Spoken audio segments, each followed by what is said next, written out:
This episode of the Race F1 podcast is sponsored by ZBiotics.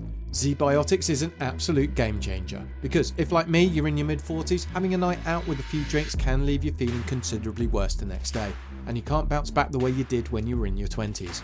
But with ZBiotics, you don't have to make that choice between having a great night or a great next day. There's a surefire way to wake up feeling fresh after a night of drinking. It's with pre-alcohol. ZBiotics Pre-Alcohol Probiotic Drink is the world's first genetically engineered probiotic. It was invented by PhD scientists to tackle rough mornings after drinking, and in the words of Jennifer Aniston, here's the science bit. When you drink, alcohol gets converted into a toxic byproduct in the gut, and it's this byproduct, not dehydration, that's to blame for your rough next day. Pre-alcohol produces an enzyme to break this byproduct down. So, just remember to make ZBiotics your first drink of the night, drink responsibly, and you'll feel your best tomorrow. Try it for yourself, and you will believe the hype. Go to zbiotics.com/race to learn more and get 15% off your first order when you use RACE at the checkout.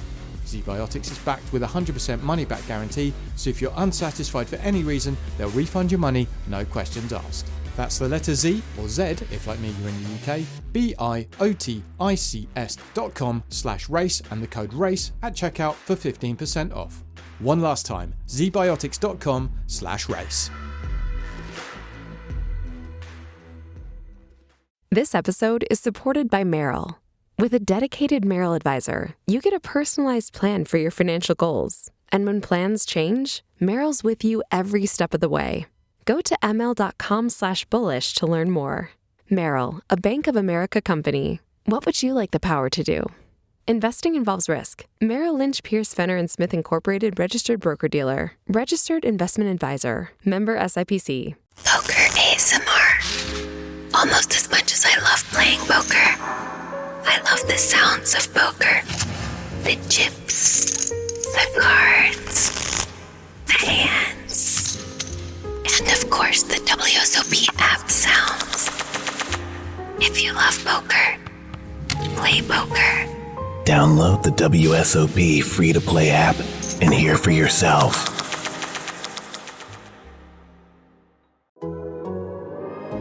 The Athletic.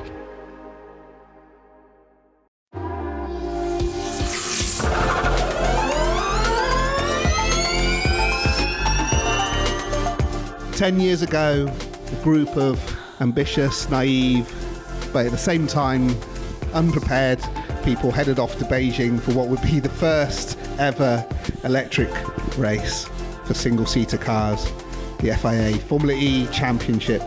And not many people at the time expected it would last 10 years, but it has. And so we're here to mark that august occasion. Of course, I'm here, your host, Andrew Vanderberg, and joining me, a man who wasn't at that first race, Sam Smith. What the hell were you playing at? We'll get into that later. But two other people who were. 2/3 of the original presenting team, Nicki Shields and Jack Nicholls. Actually, I think you're 1/2 of the original presenting team, because when you were first introduced, you pulled up in a Renault Twizy, and Robert Llewellyn was in there. So whatever happened to him? What happened to Robert Llewellyn? I don't He went know. and set up a very successful YouTube channel called Fully Charged. Well done, Robert. Well, I think he had that at the time, didn't he? And I think that was the theory of why to bring him on board, because he was like a very early adopter of electric vehicles, and so it was like, oh yeah, let's get him on. And then we did that thing, and there was 4 of us, and then we didn't see him again, really. Apparently in Series 1 of Happy Days, Richie has an older brother, and at the end of the first series he goes upstairs and he's never seen again. Right, however many series of Happy Days there are, he's never mentioned. He just disappeared. And Robert got in that Twizy. What was the range? About 45 miles. So got to Oxfordshire or somewhere, and still there. Looking for fully a charged. That seems like a very long time ago, that shoot. We were in Barons Court. Yeah. In some random residential road near the Aurora offices, filming the opening piece to camera outside a few people's houses, going, oh, it seems like a good idea, doesn't it? Launch a championship. Was that the first time we met? It must have been. Yeah. There you go. Well, we'd I'm glad met. after 10 years our memory is so strong. exactly. So Jack, we met at Palmer's F2 in some fabulous... Austria, wasn't it? Austria was the first one, yeah. But yeah, Nicki, the first time we met was, I think, at Donington. Donington, the official unveiling of the car launch. Were you filled with confidence about the future of Formula E when you arrived at Donington? I think I was a little bit naive, and I probably was full of confidence. It wasn't until we then got to Beijing when everyone's going, not sure. I don't really know if any of the cars are going to start on the grid. You're like, oh, God, this is supposed to be the big moment, and everyone's panicking about, the 20 cars getting started. So, but at the very early days, I think I just believed in it. And I saw a car. It looked like a race car. I went to the Michelin tyre test. That's when I met you. We went to Issoire. We went to Issoire. That was properly early days. Yes. So that was the first time I saw the car on track. It went. It looked quite good. It looked all right there, actually. Fast, yeah. So I didn't really question it. There were some quite big names involved. So I just thought, yeah, it's legit, right? What could possibly go wrong? It was really interesting. So the first time I was involved was the car launch, which was at the Frankfurt Motor Show in September 2013. And I came along to do like some presenting-y bits and introducing the car to some YouTube videos. And everyone at the time was like, well, why do we need electric cars? Why do we need electric race series? Blah, blah, blah, blah. And broadly, I agreed. Right? I thought it was a bit silly and nonsense, but you're 23, so yeah, I'll do this job. I'm being paid. Yeah, exactly, right? So you just go for it. But it was at the Frankfurt Motor Show, actually, and I'm actually going to make a serious point for once.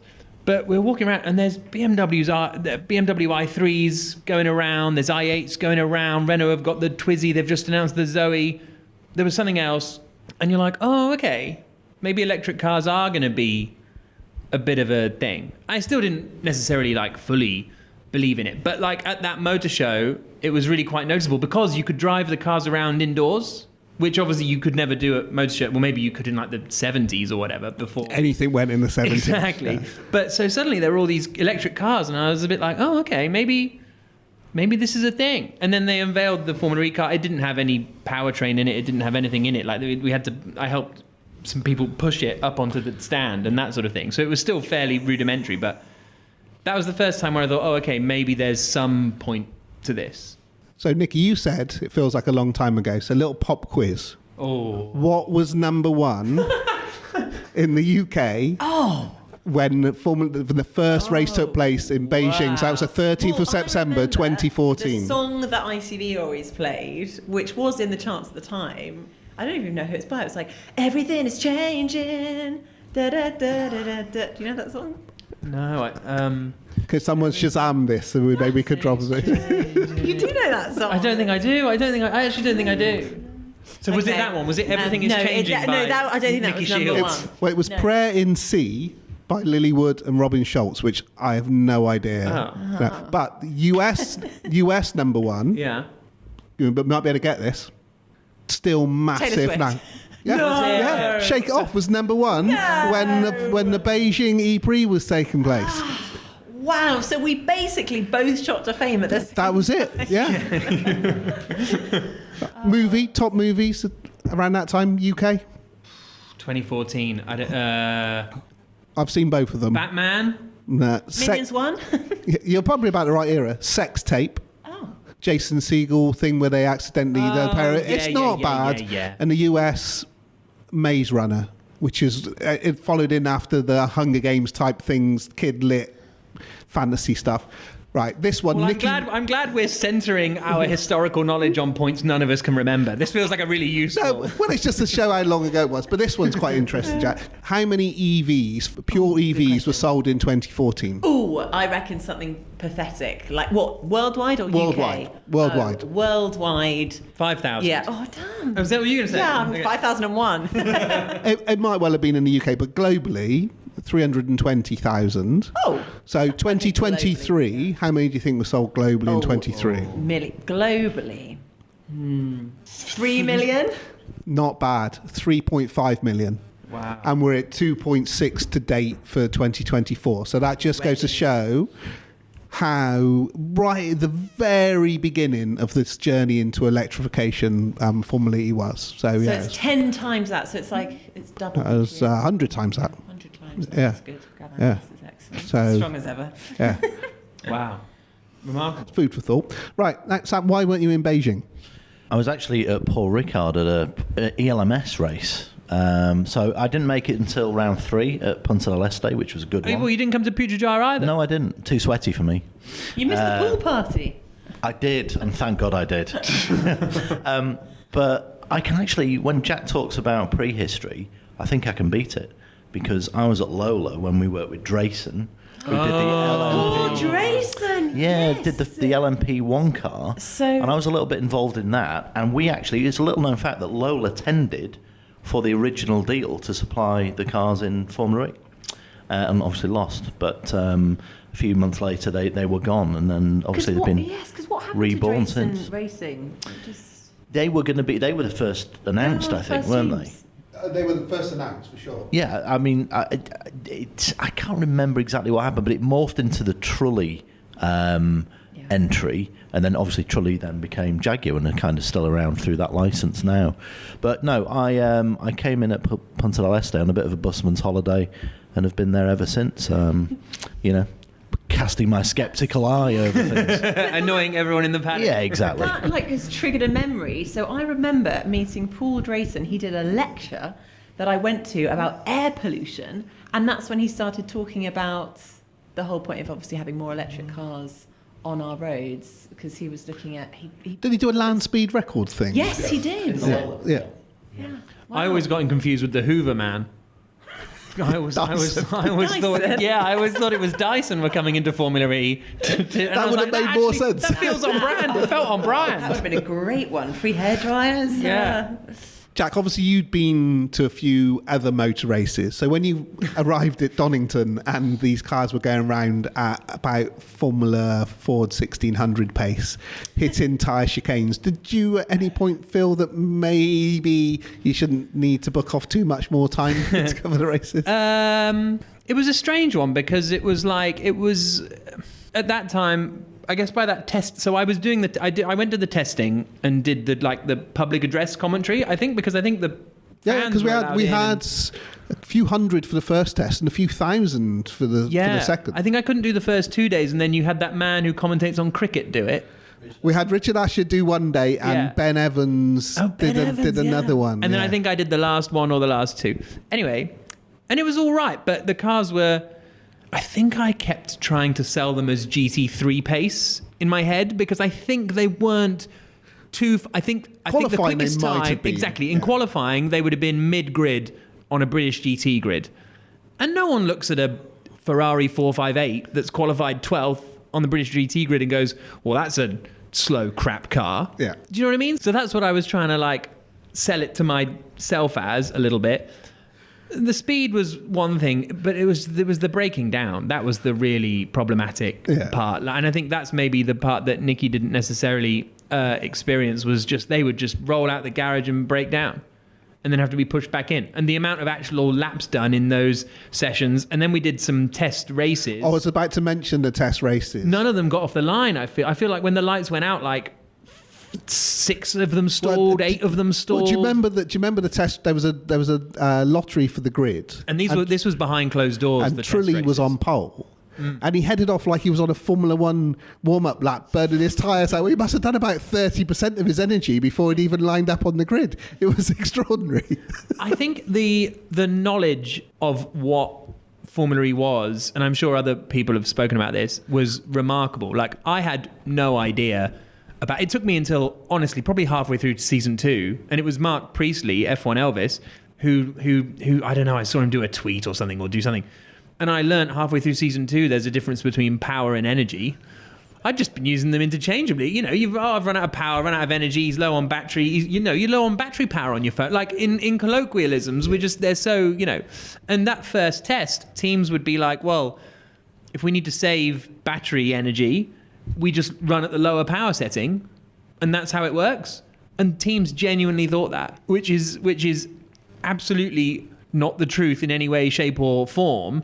And okay, maybe I wouldn't know that as a general public person, but you'd think the engineers would. But they did. They were all equally as clueless at that first test. It was apart from Lucas de Grassi. Quite possibly, yeah. Well, he'll say he had a bit of an advantage. It was all a bit hairy, bit sketchy.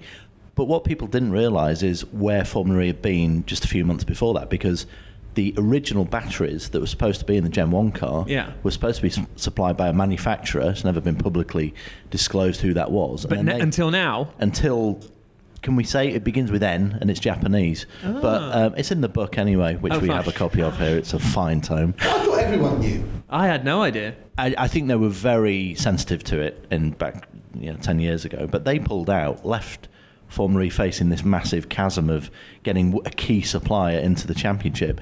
And actually, the fact that Williams came in really saved the day. I mean, if Williams Advanced Engineering had not come up with what they came up with extremely quickly after working on the Jaguar road car that they've been working with, and there is another story with Jaguar and WAE getting together a bit further down the line.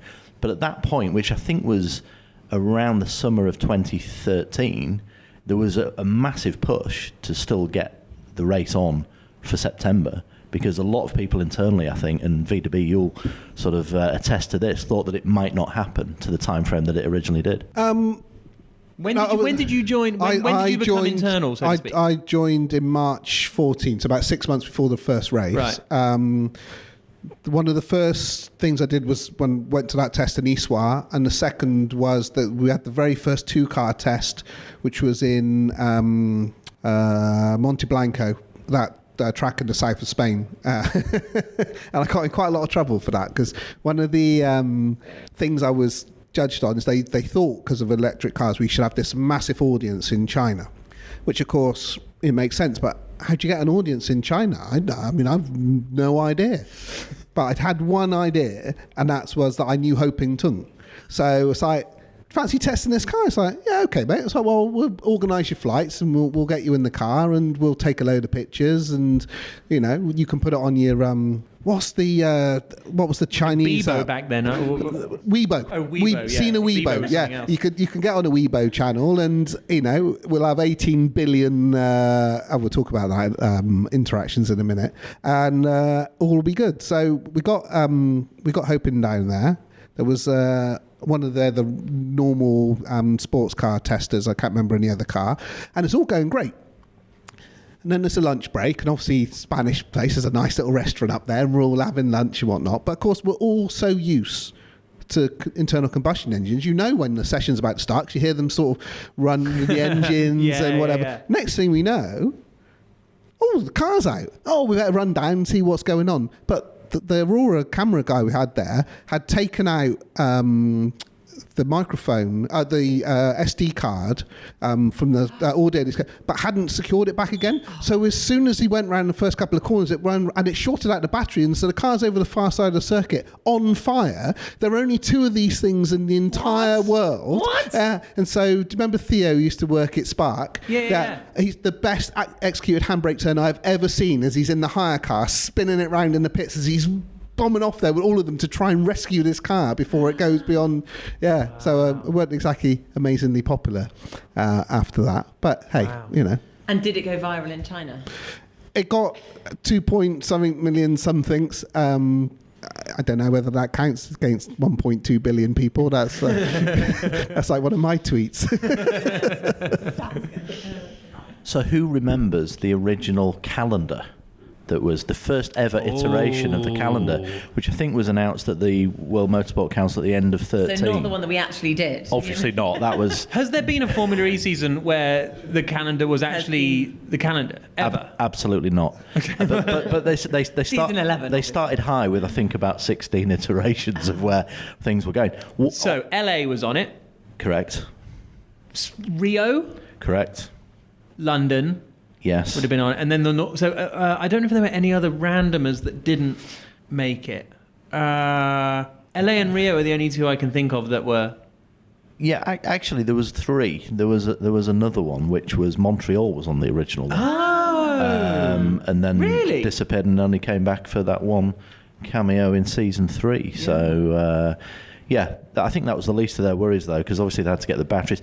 Let's fast forward to going to Beijing, because miracle and miracles, this thing was happening in Beijing, 14th of September 2014. You three were there, I wasn't, but I could almost feel the sense of pressure. I mean, give us an idea, because a lot of the staff were there for about 5-6 weeks beforehand, weren't they, putting this thing on around the Bird's Nest Stadium, the Olympic Stadium. VDB, first of all, give us an idea internally what it was like in those months leading up to the race. Yeah, very, very interesting. And so the media team at the time was myself, Sam Mallinson, that's now with the Alpine F1 team, and Tom Phillips, who works at Excel. And the rumour had got out about how early one member of the comms team was supposed to get out. Oh, yes, I remember. And for whatever reason, the email landed in my inbox before it had got to theirs too, and I opened it, and I absolutely burst out laughing, because it was something like August the 1st, travel out it was date. a full, over a month. Not for me, but it was originally for Tom. Now, Tom was Sam's direct boss, so within about 20 minutes, Sam was going out there at whatever date this was. And such was the difficulties of being out there. Obviously, if you've ever been to China, especially then, it's changed a little bit since very little English spoken, quite a hostile environment to get around, almost impossible to get on the internet, etc. Air quality, especially in Beijing, absolutely appalling. Not really a pleasant place to be for 6 weeks. He'd resigned about 3 times by the time we got out there and been talked off the ledge. And, but I think I got in on the Tuesday. But of course, the vast majority of my job was either dealing on the internet, going out, or managing the media in the media centre. So it was literally impossible to get any internet, which was quite tricky.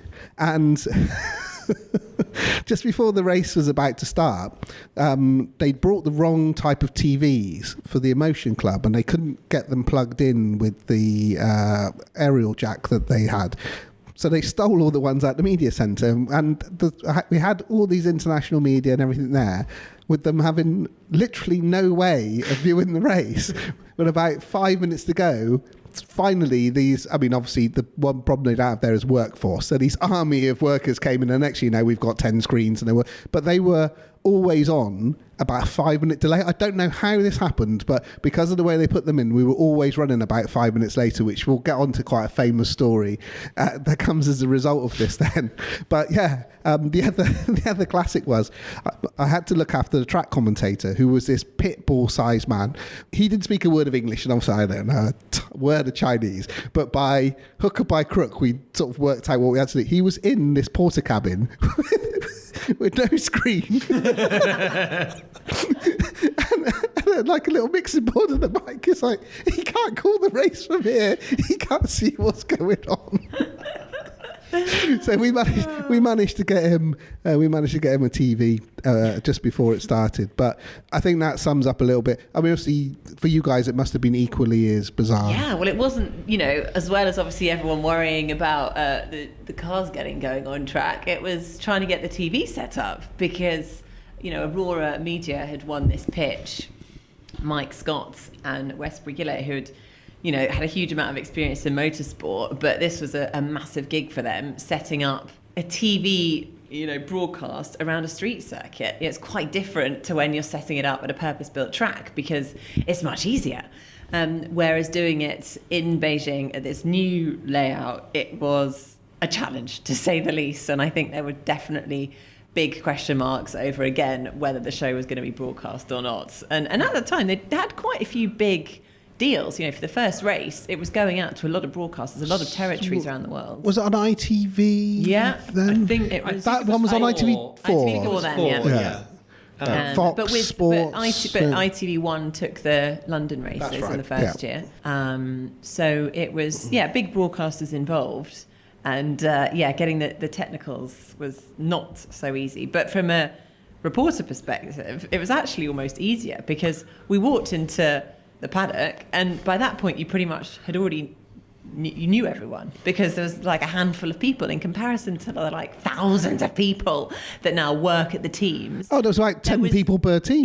Yeah. And there's obviously barely, I'm sure there was, but it didn't feel like it, proper press officer. There was no sort of formality to it. So it's if we needed to interview a driver, I just sort of walk up to one and be like, can we do an interview with you now, please? Oh, yeah, I've got nothing else to do. Yeah, let's do it now. It was so easy. Well, there was literally nothing else going on. So there were like those 3 Formula E sessions over 3 days, and then they were just charging most of the time. So, yeah, we had, you know, it was such a great way, you know, looking back, to actually very quickly get to know everyone in the paddock. You know, you had proper access to all the team principals, race engineers, to the drivers. It was quite amazing, actually, to be able to tell that story of Formula E.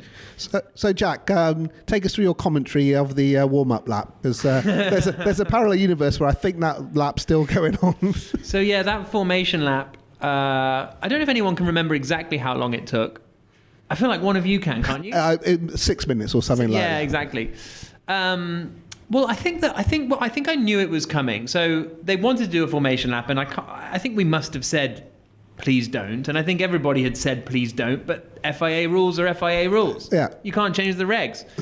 So yeah, they did this lap that was 6 minutes, 6.5 minutes, whatever it was. Interestingly, it's still Karun Chandhok's fastest ever lap in a Formula E car. I think it's fair to...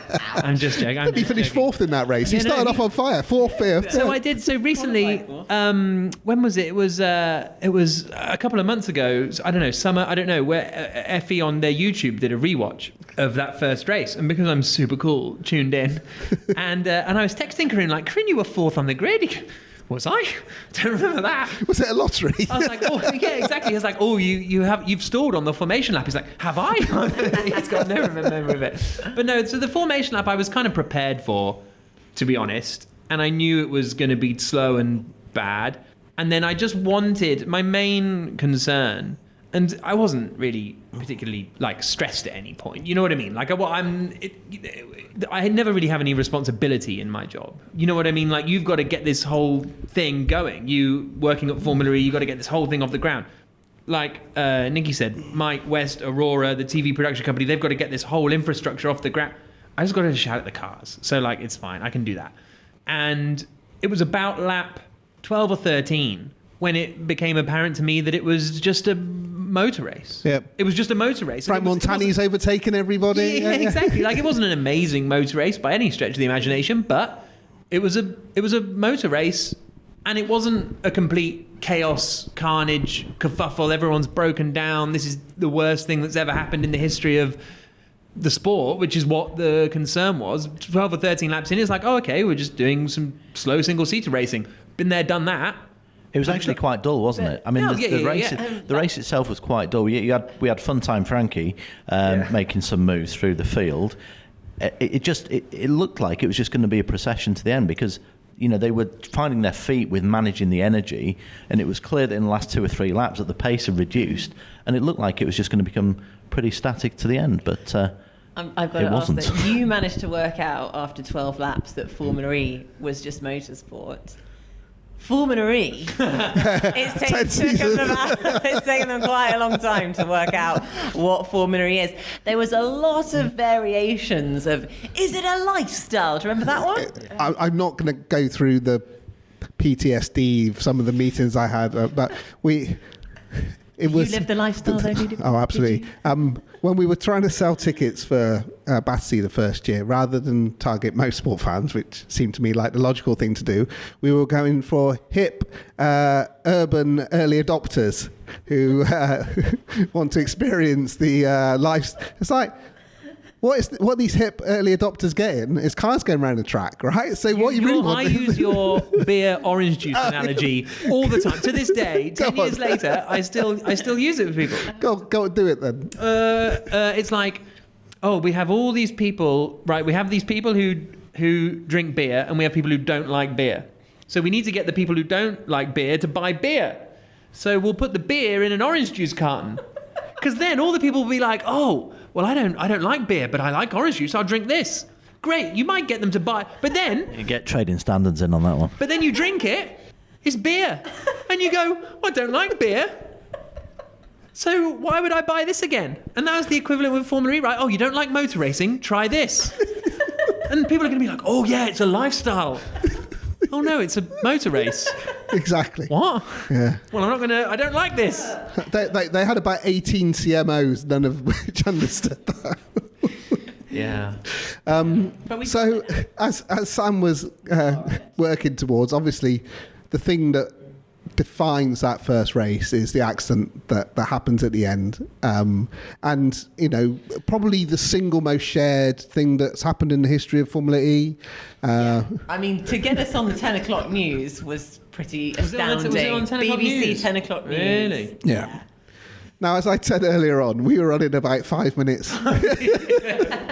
We were running about 5 minutes behind everyone else. And one of the things we had to do for FIA protocol was have all these things in place, what we do, you know, if a driver's hurt or if a driver's killed or whatever, so we know the way to... And so I was quite well versed in all this of what we'd have to do. And the other part of my job was to get circuit matey, commentator matey, to do the podium. Right, but because it was Formula E and I wasn't part of the cool club, I never had the right pass to get anywhere. But, and nor did he. But the pair of us, we just sort of locked arms and charged our way through to get into the podium. But anyway, as I'd done this, I walked out and I saw this crash. I was like, oh, he's dead.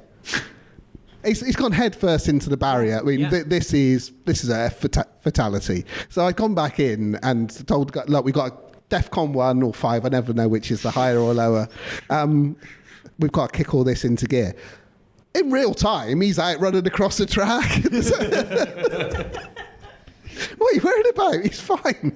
The bigger problem was making sure, because was it Daniel Lapp was third and then was disqualified? Or somebody else was third and then Daniel Lapp, that we didn't have the right flag to go up on the podium. Oh, no. Finger on the pulse as ever. Oh, absolutely. Yeah. So we had the highlights of the Aurora people dropped the highlights over for me to upload. I finally managed there was a girl who worked at Aurora whose husband was over in Switzerland, and we somehow, by some file sharing means, managed to get the files over to Switzerland, and I gave him all the logins for the YouTube channel to upload them, and I still don't know to this day how he managed to upload them in the wrong aspect ratio. But it was 1 a.m. by this point in time, and the fact that they were up was like a win. That can wait until I get back to the UK. Yeah, I've got to put this to bed. Thank you, Switzerland. Of course, the whole Heidfeld Prost episode got a second life. I don't know if anyone remembers. About 5 years later, Lewis Hamilton saw the clip and made a comment on Twitter. Does anyone remember this? No. Yeah. So Hamilton had been watching something and seen somebody had uploaded it or made a comment on it. He'd been watching the Formula E Season 1 Race 1 watch-along on YouTube. Possibly, he could have been on that, commenting on Karun's qualifying. Yeah, exactly. And Hamilton put this tweet out saying, ridiculous piece of driving, what was the driver thinking? And of course, not realising that it was 5 years previous. And then this whole storm sort of He and V2B live in the same time zone. Yeah, so it's kind of like the timeless shunt, really. It just kept on going. I spoke to Nico and Nick at length about the actual accident, and Nico kind of tried to defend as he tried to defend the position. But I think even he kind of realised in time that it was a slight oversight in his positioning with the car. The one bit of defence I'd put to him is that it was the first time that they got to a kind of derating situation, and that's a part of what he was dealing with, and he just completely misjudged it, obviously, and sent Heidfeld skywards. Didn't they then share a car the next week?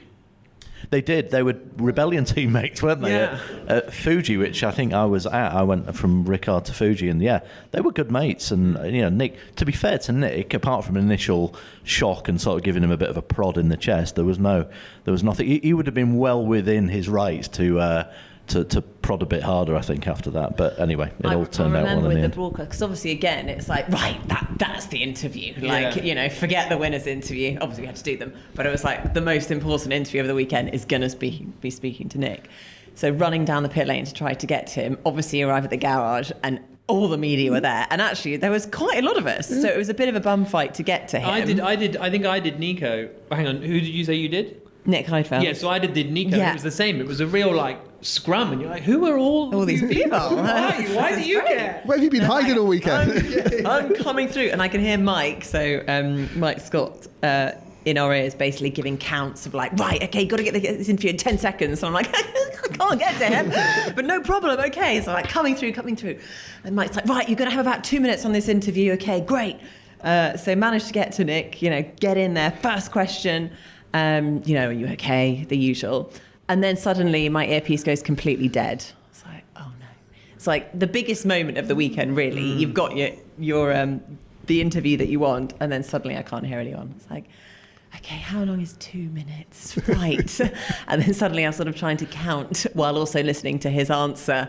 So I sort of vaguely got it right. I was like, okay, thanks very much, bye. And just sort of kept my fingers crossed and hope for the best. The one thing that did was help me enormously with fan boost, because at that point in time, sorry, Johnny, it was like pushing shit uphill. It was easily the most unpopular thing that was so integral to how they'd sold the series to sponsors. The fans can get involved.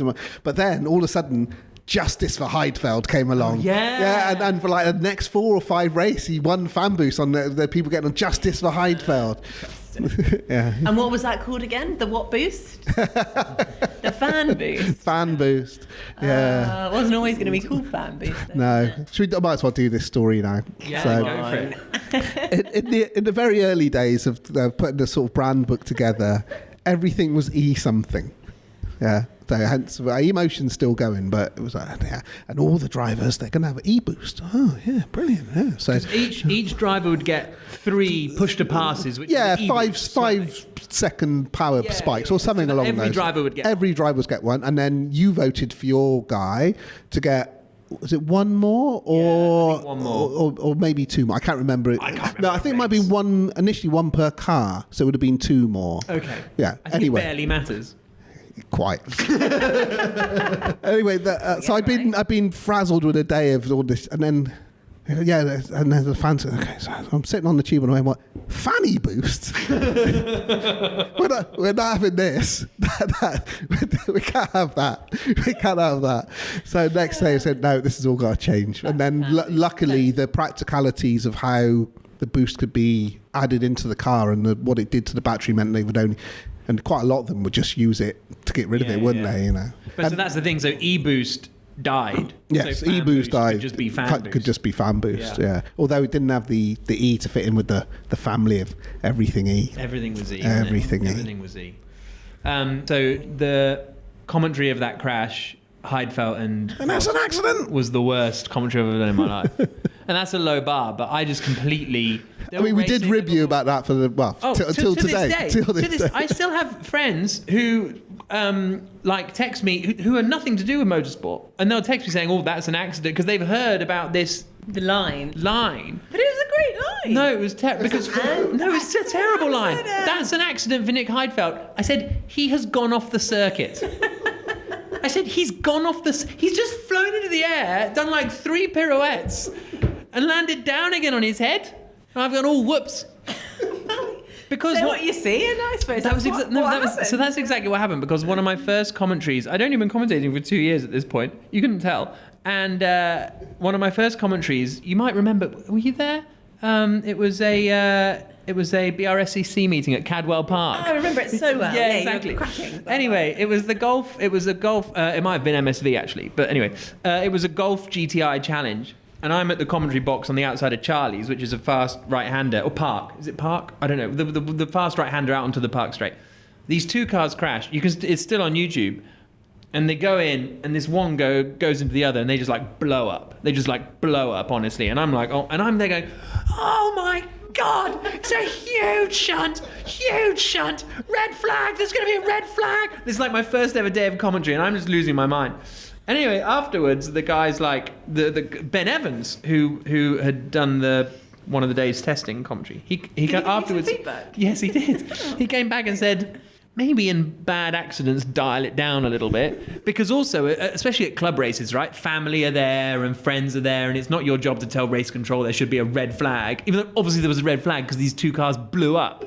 Honestly, you go on YouTube, 2011. Cadwell Park Golf GTI crash. Are you trying to get your and you can hear me? Exactly. That's not my upload, but you can hear all the screaming. Anyway, so then I thought the same as V2B. He goes up in the air and he goes headfirst into the barriers, and I'm the same. I thought, oh, he's done. He's done. He's just gone headfirst into the barriers, and so I just was like, well, say what you see. That's an accident for Nick Heidfeld. He has gone off the circuit, and that was it. And this was, by the way, like a year after Dario Franchitti, who's my co-commentator, has just had his head in a blender in Houston, And so he suddenly goes quiet and he said this to me afterwards. He was like, oh yeah, well, as soon as that happened, he was going through his own like PTSD kind of stuff alongside me. So he's like, well, I don't want to talk about it. I don't want to comment.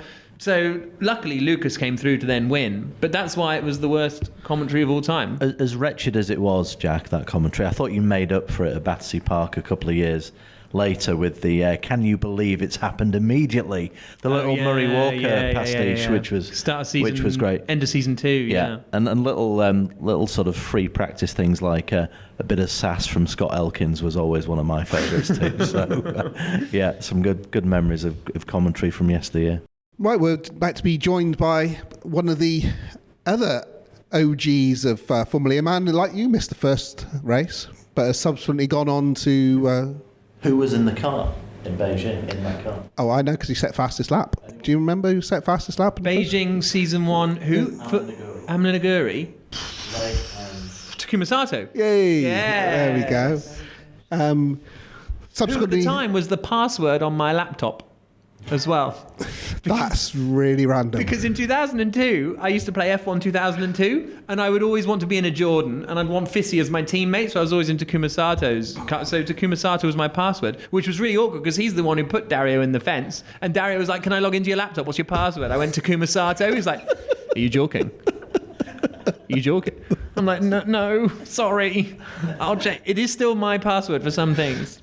So if you go for it, take a while. Takuma Sato is still my password for some things. In case you haven't guessed, it's 12-time Formula E race winner and former champion Antonio Felix da Costa. Victorinox, the makers of the original Swiss Army knife, have been a reliable companion for life's everyday challenges, mastering functionality, innovation, iconic design, and uncompromising quality with its products. The Victorinox Swiss Army knife provides you with all the things you don't think about until you need it. Tweezers, a screwdriver, and even a corkscrew. With the Victorinox Swiss Army knife, you can be prepared to master everyday life. You can find Victorinox Swiss Army knives at Dick's Sporting Goods. This episode is supported by Merrill. With a dedicated Merrill advisor, you get a personalized plan for your financial goals. And when plans change, Merrill's with you every step of the way. Go to ml.com/bullish to learn more. Merrill, a Bank of America company. What would you like the power to do? Investing involves risk. Merrill Lynch, Pierce, Fenner & Smith Incorporated, registered broker-dealer. Registered investment advisor. Member SIPC. Time now to tell you about the sponsor of this episode, Grammarly. Do you struggle with when to use fewer instead of less? Do you find yourself writing important emails which, when you look back on them, take far too long to get to the point? Are you guilty of exclamation marks and too much jargon? Well, Grammarly is an AI writing partner that helps you find the words you need and the right text for your context. It learns your personal style and your brand or company style to give you personalised suggestions based on what you're writing and who's going to read it. Grammarly works across all the apps and sites you use like Word, Google Docs, Pages, Slack and more, so there's no need to copy and paste. Grammarly works where you work. Smart features like tone suggestions help you navigate even the most difficult work conversations. And what's more, data privacy and security are woven into the foundations of Grammarly. It's the gold standard of responsible AI with 15 years of best-in-class communication, trusted by tens of millions of professionals and IT departments. So get AI writing support that works where you work. Download Grammarly for free at grammarly.com/podcast. That's GRAMMARLY.com/podcast. Grammarly. Easier said, done.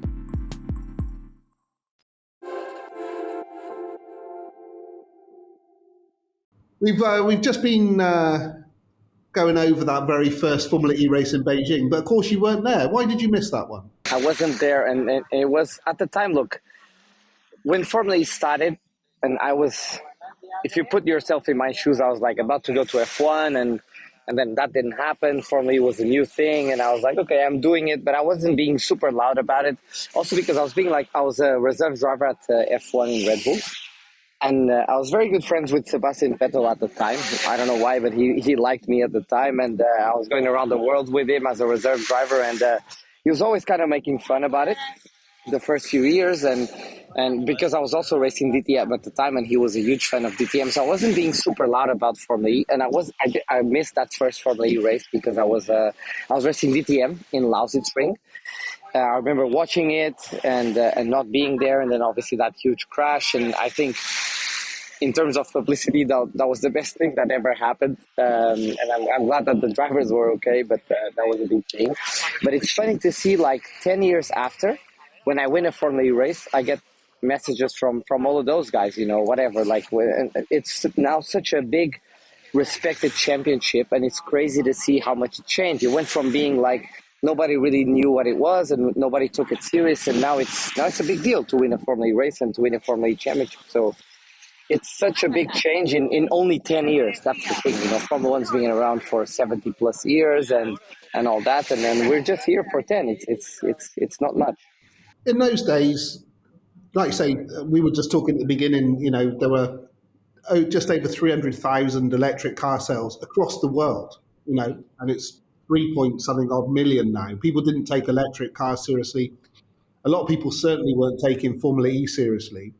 Did you have your reservations about getting involved in the series to begin with? 100%. And I think if anyone, as a team owner or as a team or a supplier or whatever, if anyone ever told you that they were sure about it, that's a lie.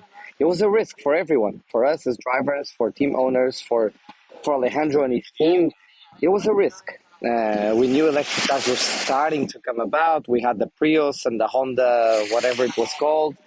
But there were cars that were getting you from point A to point B.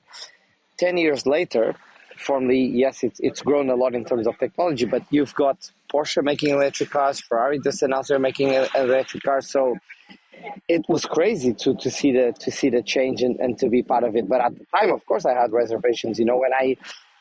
When I signed my first Formula E contract, I did it purely because that was the first ever year that I became a professional. So I was finally getting paid to be a racing driver.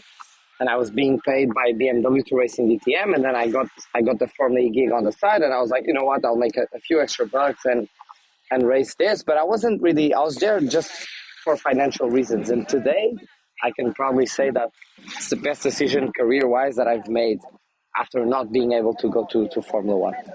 In that first season in the Amelin Aguirre, it was called Amelin then, wasn't it? Yeah. It was, yes. It wasn't exactly a stellar, seriously competitive season. What persuaded you to keep going?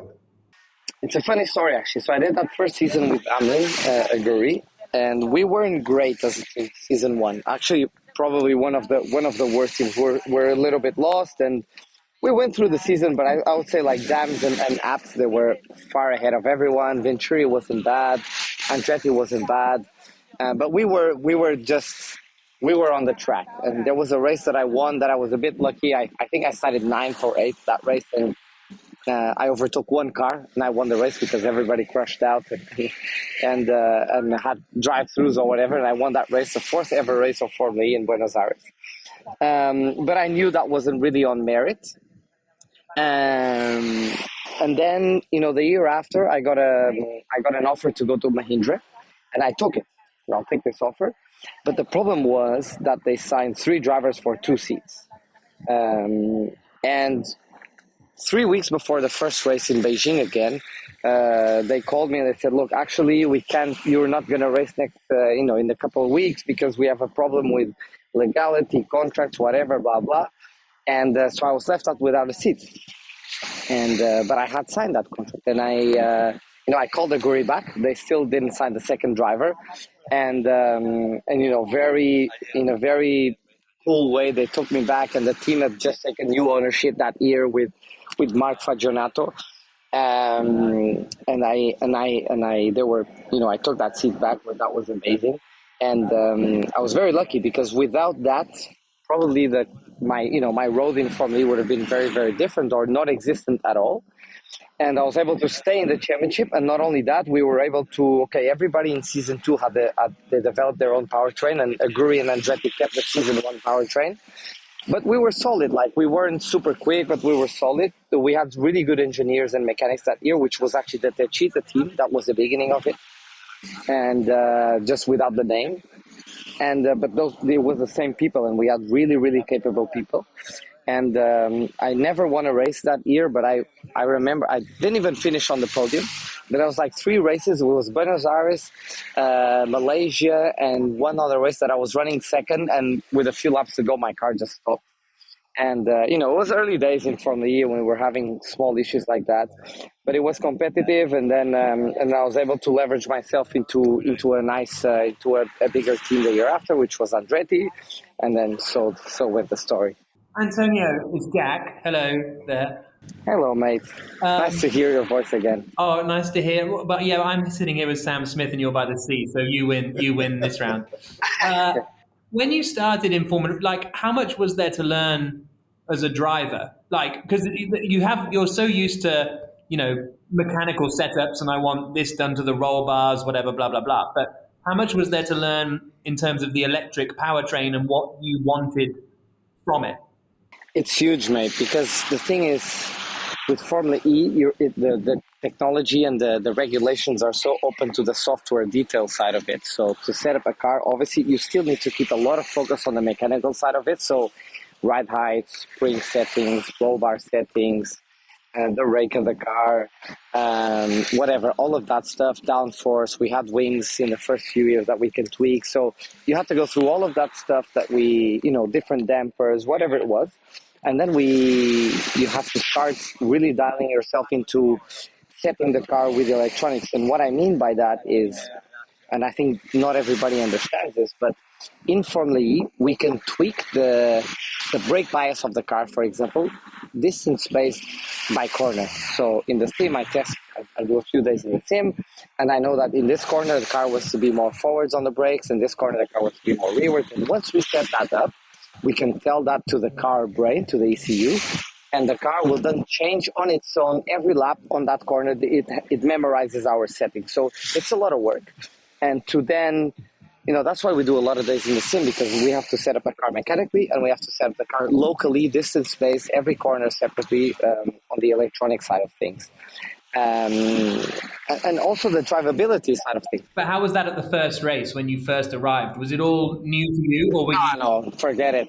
The first few races, man, we were there the car just needed to keep rolling. We were really out of it. And that's why the first 2 years with Amlin and with Amlin Naguri, we were a little bit behind because we were just doing mechanical things and we weren't really putting a lot of focus on energy management and the electronic side of things. So we weren't efficient, Like in the beginning, I was lifting, coasting visually. I knew the number I needed. Like my dash had lap time and last lap consumption. They had literally 2 numbers on it. And it was super hard for me to compete with the teams that were a little bit more advanced. And I think at that time, everybody that came from LMP1 had a big advantage because they've been doing this for a few races before or a few years before. And they knew what was needed to be efficient. And for me, I didn't even know what fuel saving was. In Formula 3, World Series, F2, even all the F1 testing I did was just flat out driving the whole time. So I didn't even know what fuel saving was. It's crazy to think about how the understanding of how these cars work in race conditions has evolved. It's prehistoric, those early days. It's incredible, man. And when I look back at it, it's so obvious. How were we not looking at this or looking at that? But that always happens. Everybody's a hero on Monday after the race, right? So in this case, I know it's been a few years going, but yeah, we were really far. But it was not just us. It was a lot of the teams, a lot of the drivers. I was able to score points most races and do good races. But to win at the time, because a couple of teams were really far ahead of everybody else, they were able to have an advantage.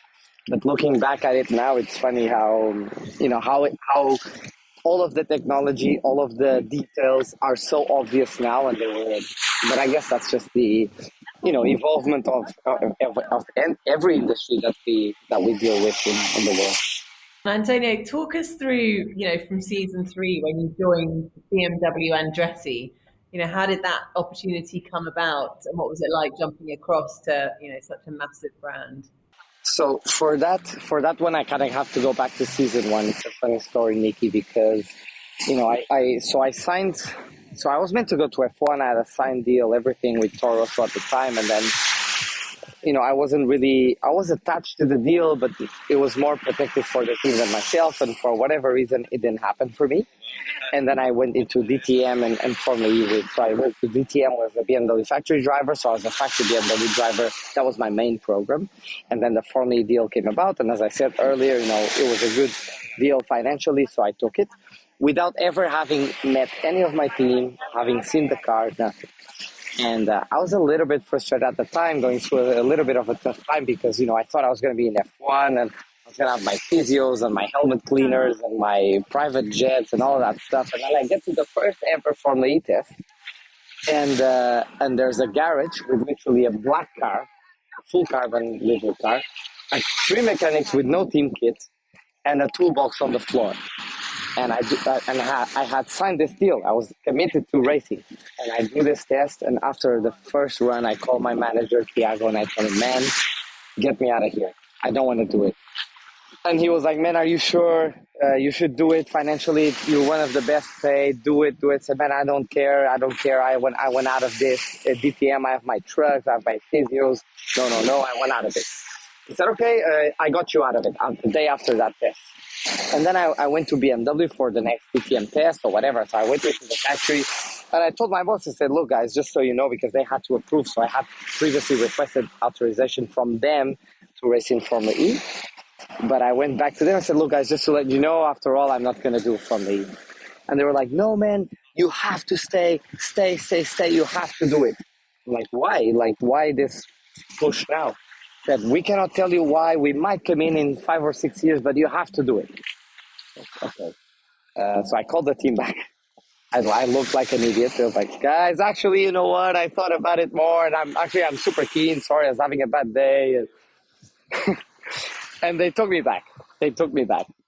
And then when in season 3, I went to Andretti because the deal had officially been done for BMW to come in season 5, but that meant season 3 and 4, so 2 years that I had to race with Andretti without the official backing of BMW. We had a few engineers and mechanics there, but there was not really official backing from BMW yet. So we were still like a bit of a poor team and not really deploying much energy and resources into the team. So it was 2 really tough years, to be honest. Our car wasn't great, and we took some bad decisions with the powertrains that we took. Like, just to give you an example, we had the powertrain with 3 gears, and we had to block it in third for the whole season. We couldn't go use first and second gears, so at the starts, we were crap and whatever, just details like that. But I knew something good was coming, right? And then I was really happy that it was frustrating because the season 3 and 4, I could see, Buemi winning races, Di Grassi winning races, Sambert, Jeff winning championships. And then finally in season 5, I was like, okay, now I'm here with the team that I've built. And I know my mechanics, I know my engineers, I know this brand. I've been racing with them in DTM for 2 years. This is the time. And the first ever race, we were on pole and we won the race. So that was a really cool moment for me because it's been a rough 4 years before that and not winning anything and losing my F1 seat, whatever. So that was a really cool moment. I never heard that story about the gearbox before. How did that happen? I think we made, if I'm correct, we had the problem with the actuator of the gearbox, which, I don't know, the pressure, what do you call it, the air pressure of the actuator, whatever it wasn't working properly. So we could only use it once. So when we were testing, we had the 3 gears available. I would come out of the garage, shift up to second, and when I shifted up to third, it would block there. So we had to stop, open the gearbox, and block that. Yeah, and then we just made the decision to just block it in third for the whole season. And, nowadays, all of the FE cars don't have any gears. They're single gear, which that's the most efficient way to run an electric motor. But at the time, we started with 5, then everybody went to 3 or 2, and then 2, and then single gear. And that year, we developed a powertrain that was supposed to rev in this range of revs. So that's why we had the gears. And but we had to block it in third. So, in certain corners or speed ranges, we were really, really bad. Like the starts, for example. I couldn't wheel spin. I couldn't make smoke come out of my tires. So everybody was like doing burnouts before the start, and me and my teammate, nothing, no smoke. Yeah, crazy. Obviously, it all came good when you went back to your old friends at DS Cheetah and won the championship. But that must have been a hard fight, when you've got an internal teammate battle to do as well as beating your other opponent. It was a funny story with how I went back to that team, to be honest, because the thing is, actually, when I left Aguri, which was still named Aguri, only season 3 they were named the Cheetah. When I left that team, they were trying really hard to take me, or to keep me. But I was like, guys, I gotta go because it's BMW, and this was the deal all along. And they asked me before season 1 that they were coming in, so I had to go. So I went, and and then I did season 5 in BMW. We were close to winning the championship. And I was doing the WEC with them as well. And don't get me wrong, I love that. I mean, I really grew a lot of passion for the BMW brand. But I always felt like those years with the people we had around, that we were happy to just be competing. If we weren't winning, everybody was kind of happy with that. And I didn't really see myself in those. And I'm obviously generalizing it. Like at the time, especially the last few months, my boss was Mike Crack, the guy who's now running Aston Martin F1. And he was different. He was built different. He was amazing. He was a winner, a hard worker. But unfortunately, I think the whole team around him and around us wasn't really seeing it the same that we were. And when the people in Techita called me back, and I knew everyone there because they were the same team that I raced in season 1 and 2, and especially season 2. And I saw Jeff just winning race after race after race after whenever he was on track, he was in the top 3. And I was like, man, you know what? That's what I want. I want to try that. And but the funny thing about this story is that I had a deal. I had another year in my contract with BMW for season 6. So that was a little bit like a football player, where they have these clauses that they, that's why they get transferred for millions of euros or whatever. That doesn't really happen in racing. You run out of your contract or you have clauses that you can leave and that's it. But you don't really buy a driver from somebody else. But that's what had to happen. So BMW was like, look, you have a contract. If you want to leave, they need to buy you from us. And, I actually put some of my own money into that buyout. And so I had a record transfer fee in Formula E. Well, I don't know. I think this has happened before, or not before, but has happened since, again, with a couple of guys. With Pascal going to Porsche, I think a similar thing has happened. I'm not sure. But yeah, so I kind of had to buy myself out of the contract, and but then I won on the first year, on the first attempt with DS. I won the championship, and there was really no bad blood with BMW at all. Like I get on really well with all of the guys there. Some of my ex-bosses are still there, and some of the ex-engineers are still there. And whenever I see them in the WEC paddock or whatever, we have a great relationship and the respect. And in life like that, this happens with mechanics, engineers, drivers, team bosses, sponsors. You see people jumping around, changing team kits every now and then, and you just have to do what is right for you. And if somebody else doesn't understand that, then they don't have the right maturity. And don't get me wrong, loyalty for me it's a big thing. And I hate jumping around, and I really try to make my 3, 4, 5 years, whatever, in each team. And so yeah, that happened. It was a funny story, good story. It really worked out for me because I was able to get a championship and fight for the 2 after that. I always got to the last round with a fighting chance of winning it. So yeah. So looking back, a dozen wins. If you have to pick one, which is the one you're most proud of? I would say Monaco season 7, maybe. Just that last lap on Mitch, such a hard guy to overtake, such a hard racer. Especially Monaco, special place to win. I would say the same in Cape Town, season 9, so last year. That second last lap overtake on Jeff, also another great racer, and especially with all the context, having joined Porsche and not being super successful at the time, that was a really big breakthrough for me. Those 2, I would say, they were the really 2 big ones that that I can remember in Formula E. And obviously, Formula E over these 10 years has gone to a lot of interesting cities and some interesting tracks and some less so. If you have to pick a favourite track, which of their few tracks do you think is the best? So to drive, like a favourite track that I have to drive, That's a good question. I'll probably go back to Montreal. That was a really cool track. We've only been there once. That's the right answer. Yeah, Definitely. Yeah, that was such a cool track to drive once. Rome was amazing, so technical. I've always sucked in Rome. I don't know why, but I love that place. But I think as an event, Monaco still beats Monaco and New York were really cool for me. I think that the city, the glamour that those cities bring to an event is big. And I love those two places as well. Throwing forward to the next gen, we were speaking to Sam Bird earlier, was telling us how unbelievably quick 3.5 is off the line and out of the corners. Have you had a experience of it yet? I have, yeah. I have had some driving time with that car. It's crazy. Like, honestly, we don't have amazing tires. The tires are changing for next year, but the truth is that Hankook, and nothing wrong about Hankook, they've delivered the tire that they've been asked to deliver, but it's a really stiff tire, hard to make it grip. And I think in Gen 2, we were like slightly underpowered to the grip that we had, so it was a fun car to drive, more like an F2 or an F3 car where we had more grip than power. And now the last couple of years, that's really not been the case. Like, we have way more power than grip.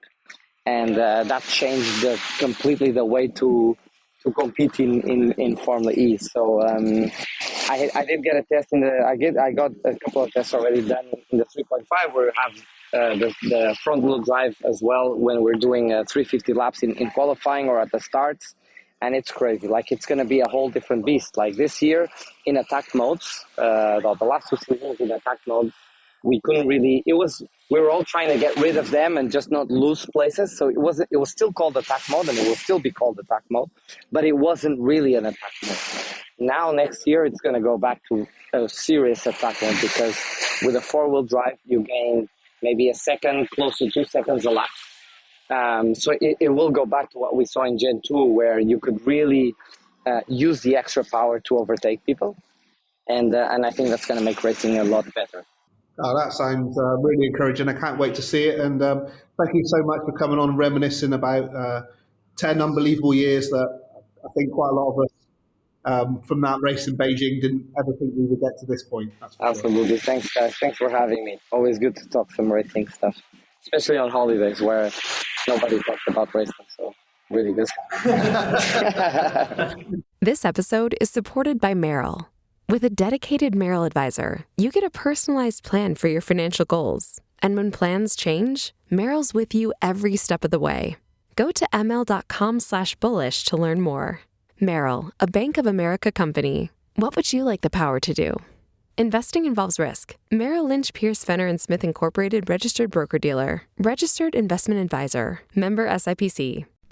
As you've probably heard by now, we've teamed up with BetMGM this season. We'll be using BetMGM lines to make all of our picks, and we'll have special offers for our listeners each week. If you haven't signed up for BetMGM yet, use bonus code The Athletic, and you'll get a 1-year subscription to The Athletic, plus up to a $1,500 first bet offer on your first wager with BetMGM. Here's how it works.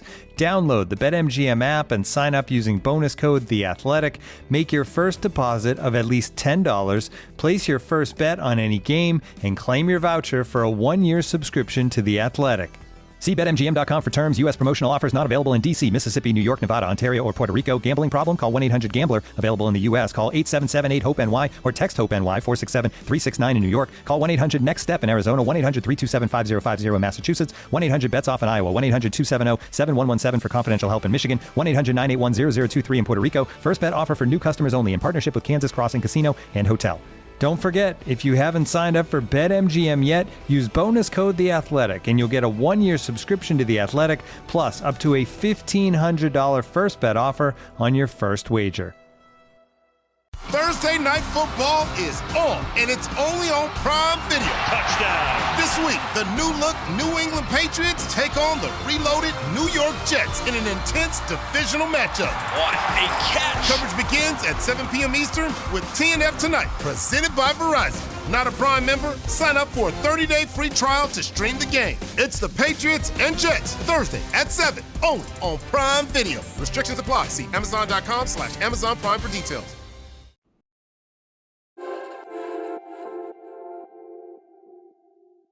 Antonio opting for Montreal as a track and New York and Monaco as events. I mean, the one thing I really did love about Formula E was getting to some of these places, some more than others. I don't think I'll ever visit Puigderdala again. I think that's fair to say. But well, you can have, but I loved Montreal. Everything about that weekend I thought was brilliant, and it's a real shame that track is only there that one time. But there we go. Nicki, places, tracks. I mean, as you say, I think it's kind of really hard to pick a favourite, because we are so lucky that we got to travel so often. But if there was one, I still think racing in Moscow, round St. Basil's Cathedral, like when we're talking about being in the heart of an iconic city, we were right in the heart of a city. And obviously, you know, not many people are travelling to Russia anymore. So the fact that we were in Moscow at such a place, I mean, it was spectacular. I think we had the TV compound like bordered with the Kremlin. We literally, like the wall, we had a wall between us and the Kremlin, so there was security everywhere. It was bonkers, like looking back, that's where we were racing. So I think to do that was really cool. But then also to travel to places like Cape Town and Punta del Este in Uruguay. I mean, who on earth is going to go to Punta del Este in Uruguay? And I mean, we had all the driver interviews we was doing sitting on the beach. And then everyone was, you know, racing literally stone's throw away from the beach. It was absolutely stunning. So I think we have been spoilt to locations. I can't really name a bad one. But yeah, it's a shame that we don't go back to places like Paris, because that was a great location. Do you know what? I didn't mind. I like Sanya because it was right next to the Atlantis Hotel. Well, I got a little, and you could walk around and get on the water slides. I was staying there thanks to DS Tachita. They gave me a little. They gave me a little Atlantis. Well, room. I wanted to do the little dolphin experience and swim with the dolphin. Asian Blackpool. I hated it. Oh no! It was something. No. It's what it is.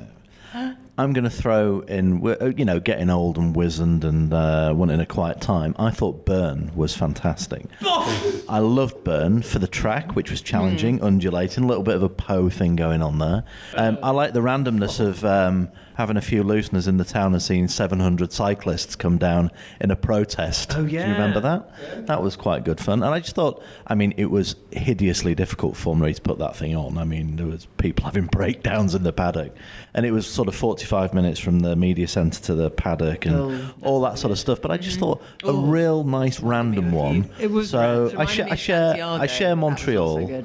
Yeah, I share Montreal. Santiago was good. But it was not as bad because of the logistics. So do you remember the heat? Yes. And then how far away the TV compound was from the pit lane? So there's always a track that just logistically doesn't work well. Is that Santiago 1 or 2, the stadium one, or the one where everyone hated us and they were throwing Santiago urine 1 at everyone? was the one that was not so The second one, the Alex Higgins Park. I was walking through, where's the place? No, southwest London with the big park. Richmond. I was walking through Richmond the other day. I don't remember a race there. And no, but there was a blue plaque to Bernardo O'Higgins, the man who was the O'Higgins Park man in... That's literally around the corner from where the old Autosport office went to be. I remember going for a little lunchtime stroll around there and seeing Bernardo O'Higgins. I loved Santiago. I think it's up there in one of my favourite cities in the world. I loved Santiago, so that was fine. I think Paris encapsulated what Formula E was meant to be about the best. Okay, the track was a bit small and twiddly and whatever, but you're going round the Eiffel Tower blooming Invalides, and now you watch everyone's like, oh, look at the Paris Olympics, and they were amazing. Been there. We did that 8 years ago, mate. Formula E were there first. Exactly. It was great. Paris was fantastic. Buenos Aires. I love Buenos Aires. Buenos Aires is amazing. This is the thing. There were no real bad. Even Sanya I quite enjoyed. Zurich was a fun track with the tram lines. And the cobble pit line. The cobbles and the tram lines was really cool. And you go swimming on the lake afterwards. Did you? Yeah, I did. Did you? I'm not a very good swimmer, so I've actually drowned. But yeah, I pretended to swim. And seeing Mark Stewart in the pit line, that was quite special for me. Anyway, let's talk drivers. No, but if we're talking random people you see in the pit lane, that's why Santiago was the best as well. Eliseo Salazar. Always there. Wonderful. And he became my mate. I saw him at some Grand Prix later. He's like, hey man, blah, blah, blah, blah, blah. And then Jolyon Palmer says, he goes, How do you know Eliseo Salazar? I don't know, but I'm taking it. The most random one I ever saw was at Paris at a Jaguar do, and it was the actress who played in Line of Duty. Yeah. The actress, what was her name? Vicky McClure. Vicky McClure. Oh, yes. I plucked up the courage to speak to her, and she was a delight, and that was a nice... Oh, no, season one Monaco has to be your celebrity spot. Noel Edmonds.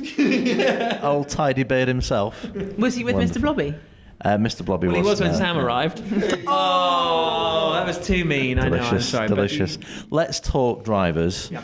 I'm going to be quite self-indulgent for 30 seconds. The most random driver ever, I think, to drive in Formula E. Season 1 Battersea, the then PR of the Trulli team contacted me, called me. And tell this story. I was chasing a story who was going to replace, I think, Jarno Trulli. Was it Jarno or was it Liuzzi? Can't remember now. One of those two. I think it must have been Jarno that stood down after he peaked at Berlin with that pole position. And I asked Sarah Hernmark was her name, wasn't it? Sarah Hernmark. Yeah. Remember, she was great, Zara. And had a chat to her, tried to dig out. She's married. So maybe it isn't her name. Let us not dwell on such particulars. She sent me a message this week. Oh, really? I saw her a couple of months ago. So I eventually dug out which driver was going to replace Trulli, and she said to me, the driver's name was Adrian Turner. And I said, sorry, Adrian, do you mean Darren Turner? She said, no, it's Adrian Turner. And I said, okay. So I did a bit of a Wikipedia thinking, I've not heard of this. Who is he? Has he got a licence? Who is this youth?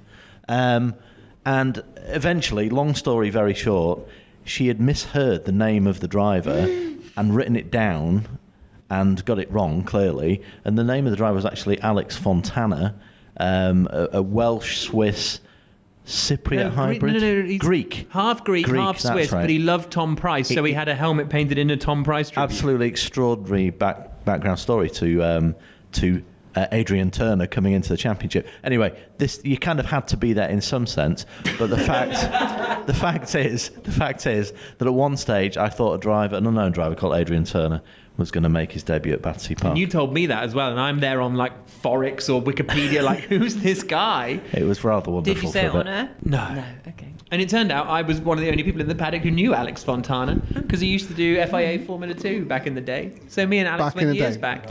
Well, that Battersea race was responsible for almost all the random drivers, because there was about 10 changes for that one. Yeah. I don't know. Fabio Lima, obviously, turning up as a former GP2 champion and being utterly awful. I mean, probably the worst cameo of... He wasn't reigning GP2 champion. No, I think he'd been out for a year. A year or two before. Yeah. He didn't want to be there. He didn't want to do it. I mean, I wouldn't even credit him with putting half his arse into it. It was just such a poor performance.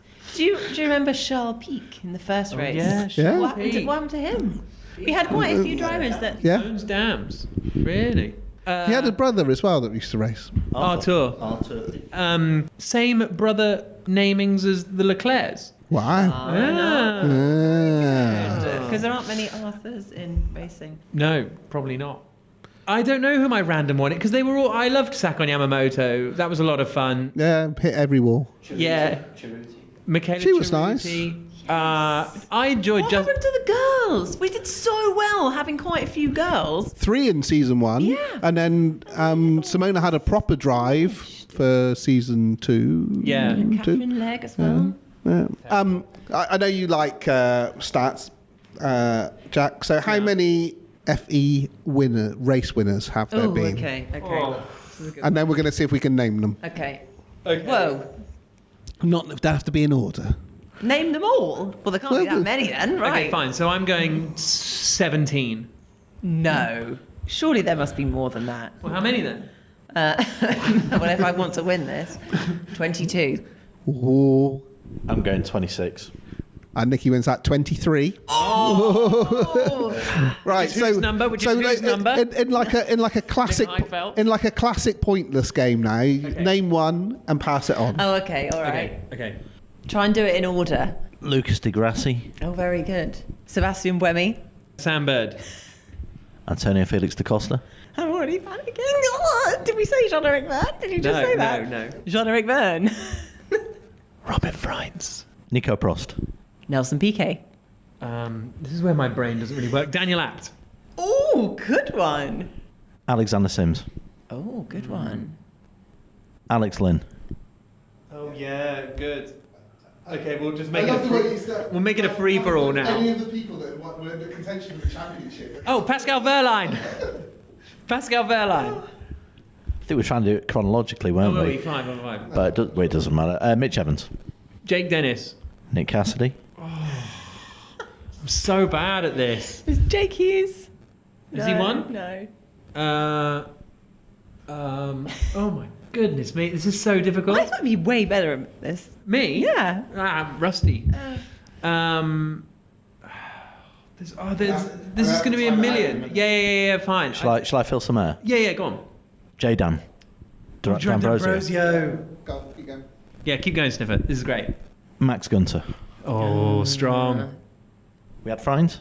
Yeah. Missing 2 champions. Oh. Da Costa. Did we say Buemi? I said Buemi. Stoffel Van Dorn. Oh. Nick De Vries. Oh. That's bad that we missed 2 champions. How many we got to go? Have we said Jake Dennis? Yes. Oh.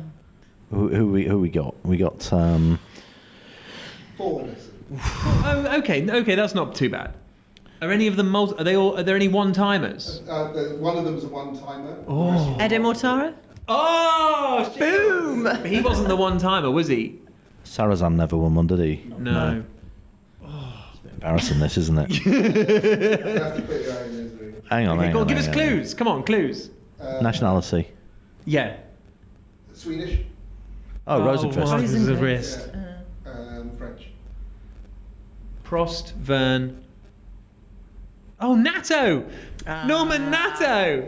Was he the one-timer at Berlin end of season? Yeah, Stormy Norman. 7? Yeah. Stormy Norman. Wow. And we got one left, have we? I think that's it, right?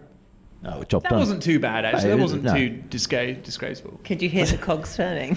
I could. Did you say Roland? Oliver Rowland! Sorry, Oliver. Oh, dear. We're going to get battered by the Barnsley Bruiser.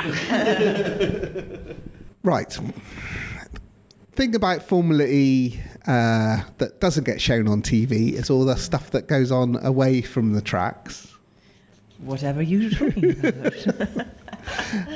So, Nikki, I used to do the stuff with Steph where you would go around and look at things. I'm talking more that side of things rather than... Because we're not going to talk about the parties because, you don't talk about the parties. You never talk about dancing on a table with Leonardo DiCaprio. Never. Did you? Yes. Did you? I mean, that was probably the coolest thing ever. Was that Chateau Marmont? But no, it was... I don't even know what I did a press event with Alejandro there in a little private chalet, which is one of the more surreal things I've ever done. And then went to see a band called White Denim at a tiny club on the Strip. It was a great day. That. Oh, yeah. Nice, very cool. Yeah. I'll download their album. So best.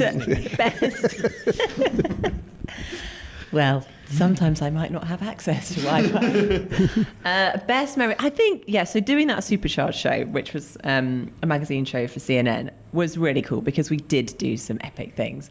Like, for example, do you remember Robo Race?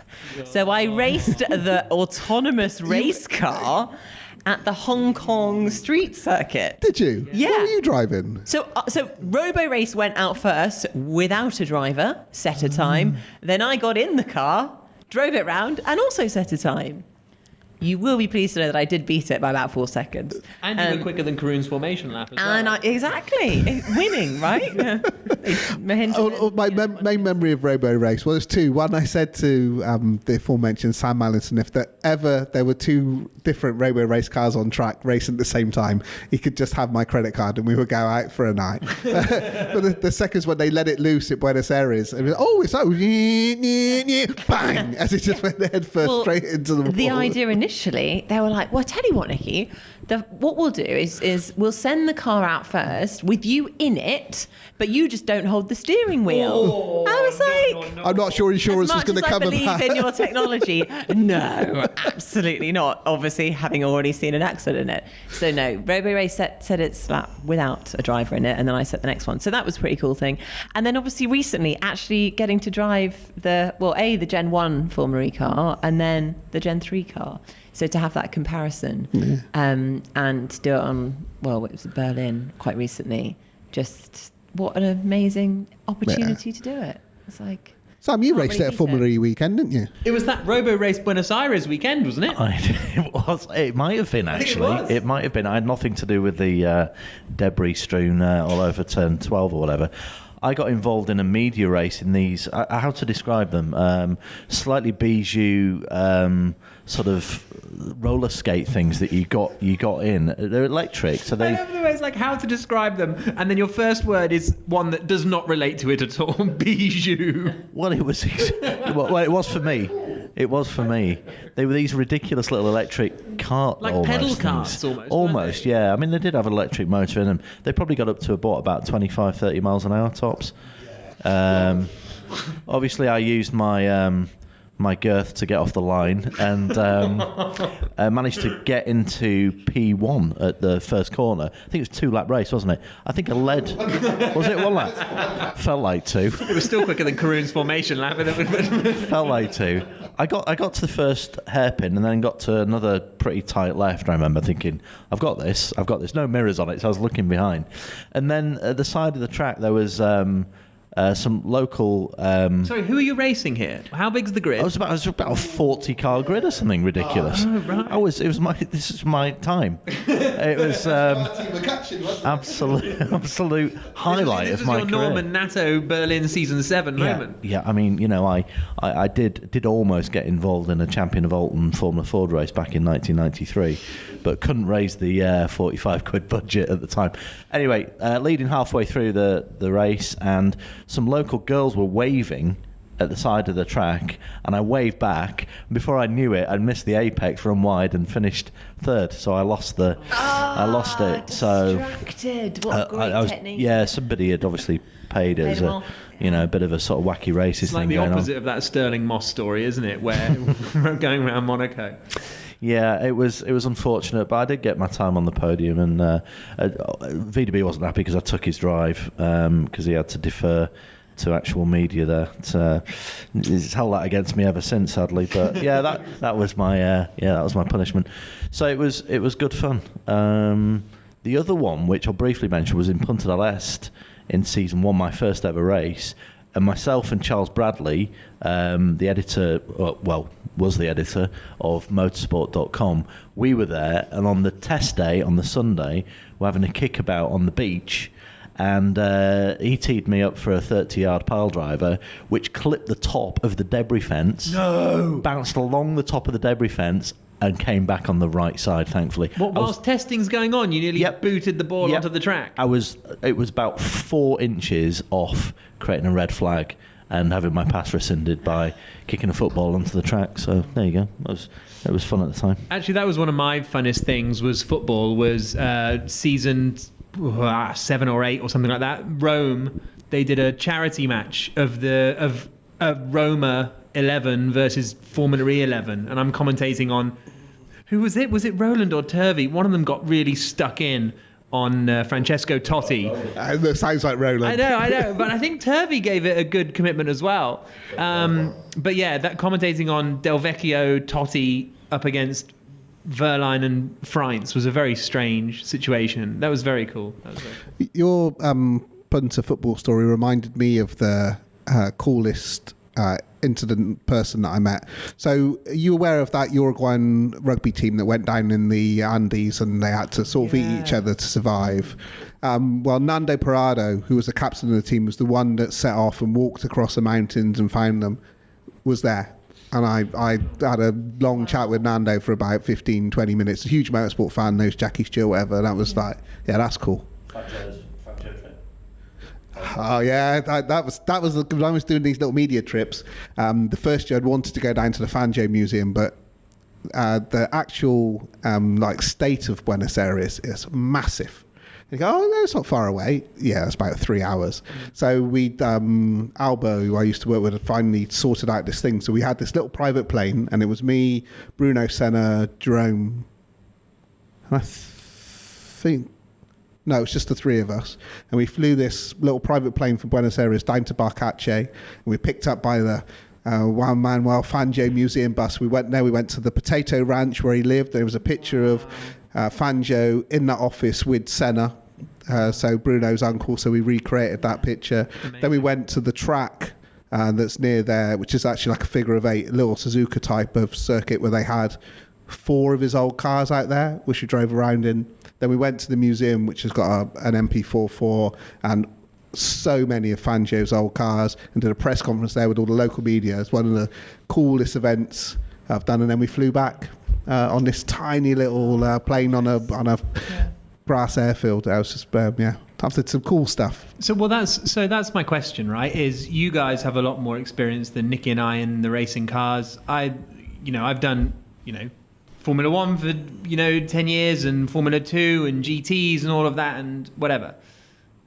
Nothing for me has come anywhere near close to the something of Formula E. Do you know what I mean? And I don't know if it's camaraderie, I don't know, but for me, the highlight of Formula E, we can talk the tracks and the drivers, blah, blah, blah, blah, blah. But it's the people, actually, that was so much fun. And I include the drivers in that, like even that chat with Da Costa, like he's just a great guy. All the people, all the drivers you chat to are great. And there's this real feeling of working together to make something good.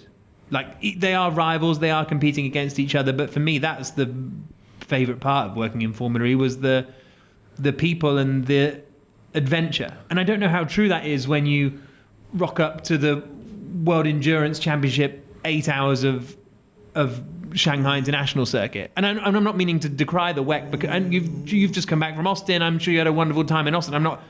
But is that unique to No, I think me, when you create that a common, because you did A1GP, right? Yeah, but it's been a similar vibe. A1GP was very much a similar vibe because it was creating something from scratch. And I think the difference with Formula E, well, one, I was employed by the series, so I wasn't, just covering it as a remote journalist. But the second was there were so many detractors at the beginning, right? There were so many people who were either convinced it was fail or were willing it to fail. There are lots of people I knew that were dyed-in-the-wool motorsport people who just hated the fact that there was this electric championship out there, and it's they're not proper cars, it's not proper racing. It's we can't just draw a line, and we're not like the technological Amish. It's this is the way racing has to be.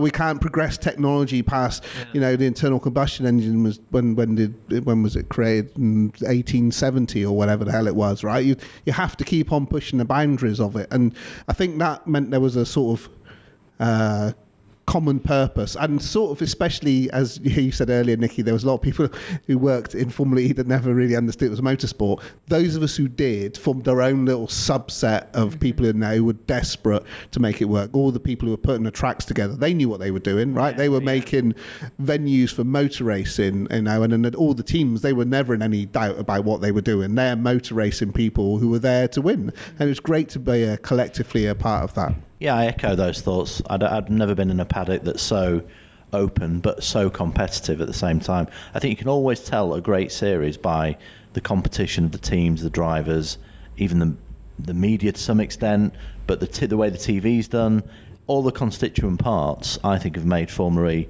fantastic. It remains one of the hidden gems of motorsport for me, and I never understand why there aren't more Formula 1 journos or Formula 1 media people who come to Formula E, because it's such a fantastic series from a pure competition point of view. There was a time where a huge amount of people were moving across from F1 into Formula E, because I think it had got out that actually it was a really, as you say, I think open is a perfect way to describe it, place to work. And, is the camaraderie between the teams as well. If one team needed help from another, it wasn't unheard of for them to help each other out, even though they were rivals as soon as the lights went out. And it definitely is a very unique place to work. And I also think, traveling around the world together, everyone works incredibly hard. Okay, we joke about the parties, but actually that's like a percentage of what actually happens. There's so much hard work. People work really long hours, particularly in the early days. It wasn't unheard of to literally be working until midnight to get something to work, and to get something up and running. But no one really minded doing it because everyone was enjoying their job and enjoying the people that they were doing it with. So we are lucky to have worked in it, and hopefully some of us continue to work in it. I think that's good final words to end on there, Nicki. So thank you everyone for listening to this. I can't be a race podcast without us promoting our Patreon members club, which there's a free trial on now. There'll be a link in the episode description here for people who want to get more involved in the MotoGP, Formula One, and all the other podcasts we do, answering their questions. And this is only the first of a two-parter. So we look forward to coming back with our second episode, where we'll have a couple of former champions, including Jean-Eric Vergne, and someone who almost was a champion but not quite, Sam Burgt. So please come back for that, and we'll speak to you then. Goodbye.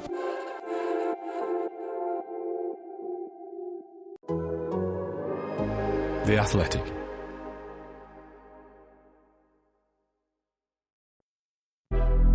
College football is back like never before. I'm David Ubben, and I host Until Saturday, the Athletics Leveled Up College Football Podcast. 3 times a week, you'll hear me and my co-hosts, fellow Athletics senior writer Chris Vanini and 2-time national champion Damian Harris, embrace the sport's new madness with you. We're also just going to have a ton of fun enjoying all the things that make college football great. Check out the brand new Until Saturday every Monday, Wednesday, and Thursday this fall. You can find us wherever you listen to your podcasts.